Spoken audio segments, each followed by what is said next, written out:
What's going on, everybody? And I'm back with another reaction. Now this time I'm going to be doing another Mr. Nightmare video. This one is titled 3 True Scary Horror Stories. It's been a while since I reacted to a Mr. Nightmare video. It's probably been, I don't know, maybe a week and a half, 2 weeks, something like that since I reacted to a Mr. Nightmare video. So here we are, 3 True Scary Stories. I'm just going to get right into this and stop talking and so just wait for this to start recording. So yeah, here we go.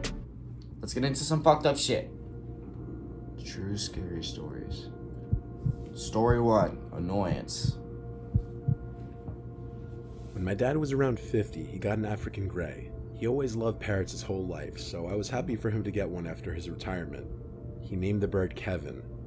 Kevin. My dad taught Kevin a whole vocabulary of words, and he actually trained him to understand the meaning behind certain words. Like hello, what's up, food, thank you, good, and a few others. My dad passed away at 70. And with that came the time to figure out amongst my siblings and I what would happen to Kevin. My brother and sister didn't want the responsibility of taking Kevin into their homes.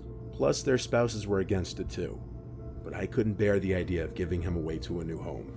Kevin was and is one of my last connections to my dad. In a sense, that was his best friend.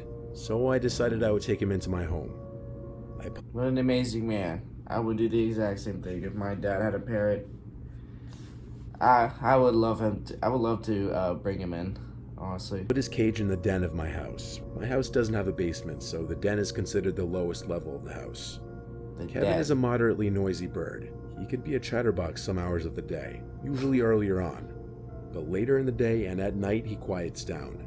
When he's too noisy, I'll throw a blanket over his cage, and that normally quiets him down. I watch TV in the den at night to keep him company. Then around 10, I'll migrate to my room to let him go to sleep. That's pretty much the backstory behind Kevin. Okay. I've been taking care of him for 2 years now, so I know exactly how he behaves and when he's acting out of the ordinary. Speaking of out of the ordinary, there was one night in December around 11 p.m. that Kevin started making sounds while I was trying to sleep. I sleep with the door open since I live alone and need to be able to hear anything if something's going on in the house. Hearing him making his squawking noises past dark, especially this late at night, was unusual beyond doubt and something was irritating him. I went down to the den to see what was bothering him. He was wide awake on the lower perch of the two in the cage. He looked at me and was saying things like hello and what's up and his name. All the while he was nodding his head up and down, moving his whole body in the process as if he were dancing.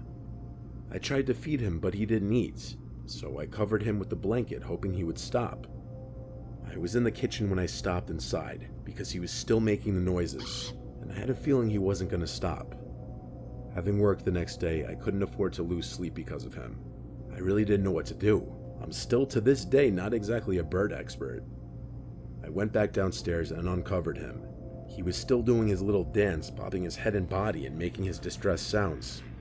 It didn't click with me until thinking I heard something in the pantry closet a few feet away from his cage. I walked over to it and hovered my hand over the light switch to the pantry, which was outside of the door. The door has one of those big glass panels that many pantry doors have, so when I flicked the light my pantry door doesn't have that. That's cool.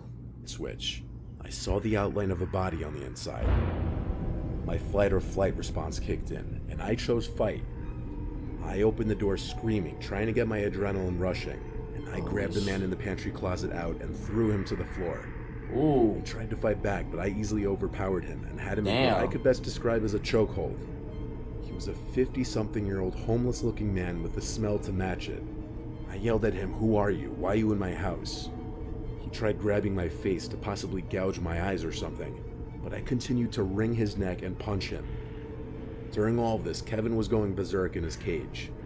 When the man on the floor seemed weak enough, I literally sprinted for the nearest phone and came right back and kept him on the ground while I called 911. Damn. The man was taken to jail, but he had no ID on him, nothing.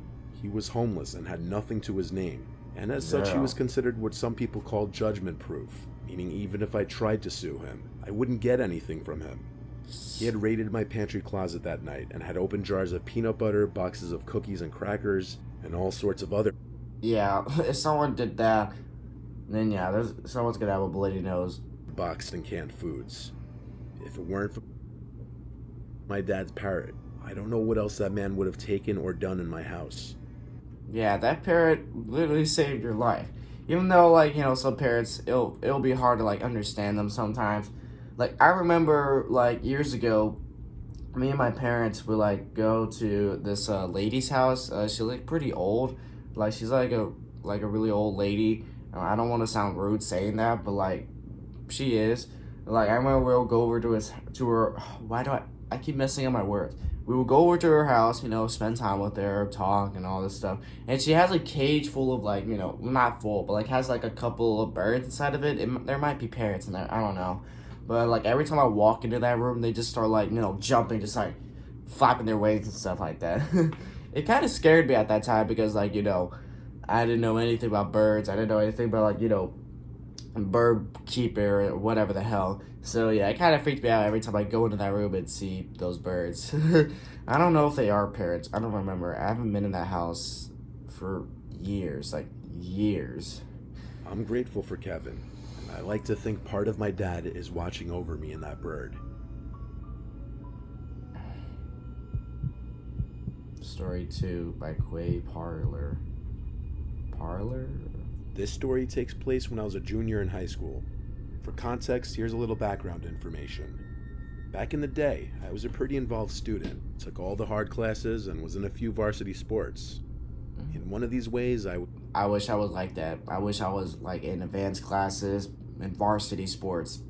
I'm not like that at all. I mean, I do take some advanced classes, but not a lot, and I can never get out of varsity or anything like that. I did football, not even close to a varsity level. was always busy and didn't have much time for myself, and part of me was thankful for that.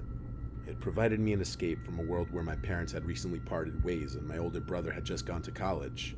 It was just me and my little brother then. He also was a swimmer and a smart kid in his own right. We were really similar, even to this day. But probably because of the stresses our family situation put on us at the time, we didn't get along, near at all. One of those wet winter days in the Midwest. I'd put in my time at school and swim, and I still had to sit down for several hours of homework.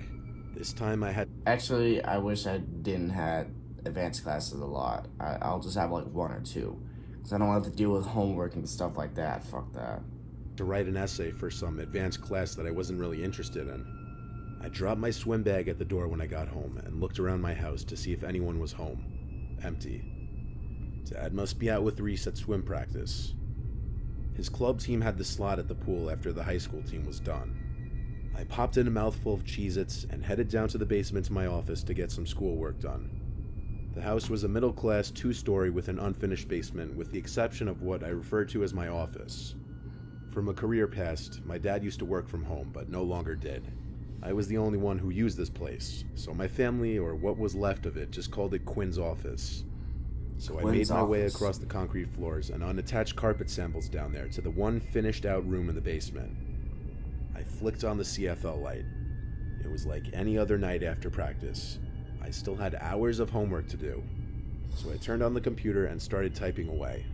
I was typing for what seemed like an hour, trying to bring to words to what the concept of hedonism and the picture of Dorian Gray meant to me as best I could, or as... Yeah, I would literally hate myself. I had to write like essays, do homework every single day. Fuck that. Convincingly as I could. Out of the dark, I heard my little brother call out to me, Quinny, come up." Almost reflexively, I called back to him, "Reese, I'm working, what do you need?" We would yell through the house like brothers do, but it took me a minute to realize I didn't hear him come home. I got no response, only for a couple minutes though. Again, I heard my little brother's voice sing out, Quinny, come up." It felt strange hearing those words carry across the dark concrete floor. He's supposed to be at swim practice.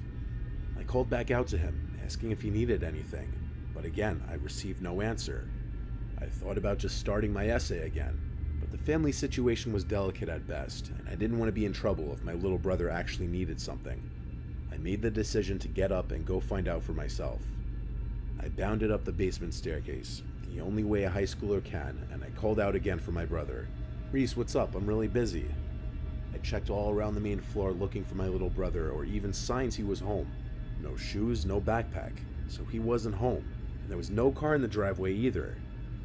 The only reason my dad would be gone right now would be to pick him up. Satisfied, I turned back for the stairs, when I heard my little brother's voice ring out, Quinny, come up. This time every hair on my body stood on end. What the It just hell? didn't make sense. He had to be at practice, and if he really needed me, he would have come to me. I go to the base of the second floor stairs and called out to him one more time. Reese, what's going on? Are you okay? For a minute, no answer. Reese, I'm really busy. Can you tell me what's up? It's quiet for way too long as I hate when I'm home alone and I hear random stuff. I just get instantly scared. Like, I'm like a big chicken when it comes to like, being home alone when it's dark outside. Yeah, it's not that pleasant of a feeling. If you get scared easily, it's not a pleasant feeling, okay? You hear noises, you hear weird stuff, and you're just worried that, something's in the house with you and you don't know that. If you walk out, you never know something is gonna grab you and all that. That's the stuff I go through all the time. stared up the dark staircase. Logically, I had no reason to believe anyone was up there, until I heard Reese's voice calmly speak this time and not call out in his sing-song way those same 4 words. Quinny, come up. What? I asked under my breath. I couldn't comprehend the situation. I did quick inventory of any probable scenario. Break-in, wrong voice. A prank?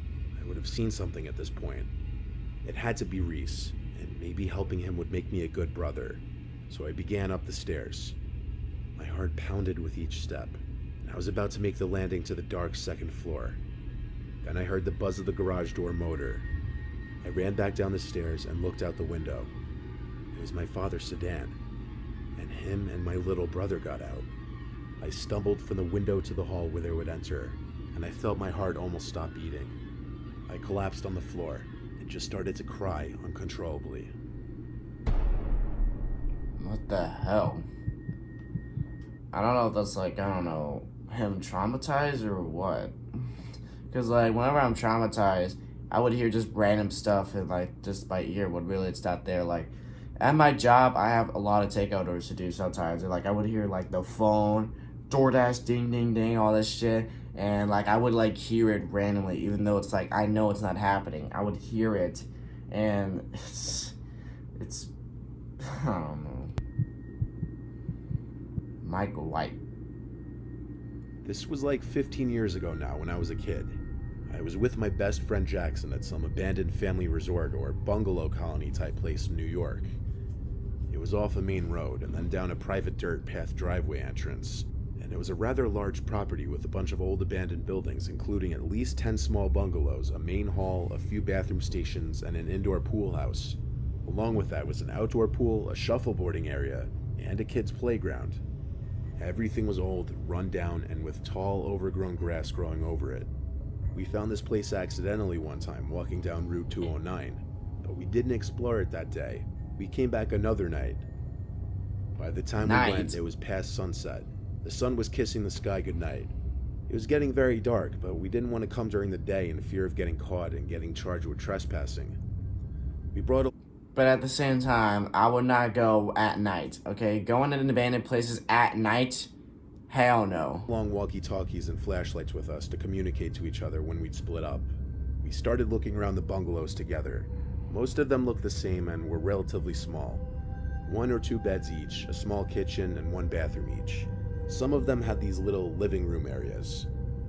Halfway looking through these bungalows, I split off from Jackson because he was moving kind of slow. I tried to enter the building that looked to be the main hall or office or something, but every entrance was locked. I walkie-talkied Jackson to tell him that the big building was locked. He didn't walkie-talkie back. I wondered if I was out of range from where he was. 2 minutes later, I found myself at one of the 2 bathroom buildings. It was probably a 400 square foot building. There were no doors to the building though. It was unusual. It just had 2 big openings, one for the men's room, one for the women's room. I remember the signs being faded and worn out looking. Then I saw these red tracks on the dirty old concrete bathroom floor. Now I'm not going to sit here and say they looked like bloody footprints, but I couldn't explain what these red marks could be then, and I still can't say for certain now. Regardless, it was pitch black inside that bathroom around that corner, and that was the first building I was scared to enter. I tried walkie-talkieing to Jackson again, hoping he was in range this time. I pressed the button on the walkie and said, "Yo, where are you?"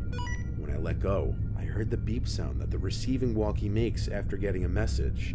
from inside the bathroom. It gave me a near heart attack.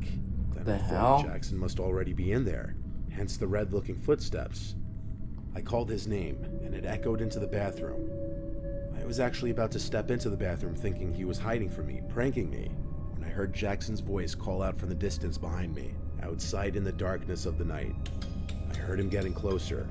Couldn't see him in the dark, but he obviously saw my light, so I yelled back, "I found your walkie-talkie." What the hell? I started stepping into the bathroom, but then he said back, "Don't go in there, I never went in there." This is when I turned around and hurried right out of there. I pressed and released the talk button really quick on my walkie, causing the beep again from inside that pitch-black women's room. Jackson and I looked at each other for half a second, then began dashing in the direction we came. We made it back to Route 209 and had to stop to catch our breaths. This is when Jackson told me that inside one of the bungalows he went into, he tried walkie-talking me, but I wasn't answering, meaning we must have been out of range. But then he heard a noise from the living area of the bungalow. As he turned around, his flashlight revealed an older woman almost running towards him. He dropped his walkie-talkie and flashlight and ran out from the bungalow. He the ran in the hell? dark and hid, refraining from making noise in fear of being followed. He hid for a questionable amount of time before looking around and seeing my flashlight across the field, over at the bathrooms. The most likely explanation to me was that some cracked-out drug addict was hiding or living in that abandoned bungalow and for whatever reason lunged at Jack. That's the reason I would not go to abandoned places, especially at night. At night, hell no. Jackson and picked up his walkie-talkie. I'm even afraid when it's nighttime. I'm afraid of like going outside and doing stuff because like you never know, someone might be hiding out in a bush or something just waiting for me to come out and they just try to kidnap me. So fuck that. Doing in that bathroom, who knows? Maybe drugs, maybe the bathroom in the bungalow didn't work. But what I don't know is why was there a trail of what looked like blood in there? Those are my theories, but I can't explain all of it away. And that's the scariest part. Well, there were some very terrifying stories, honestly, especially that last one. God damn. My throat's like all fucked up. But anyways, guys, if you enjoyed this video, be sure to give this video a like and subscribe for more videos. And I'll catch you guys later in the next one whenever I start doing that. So, take care.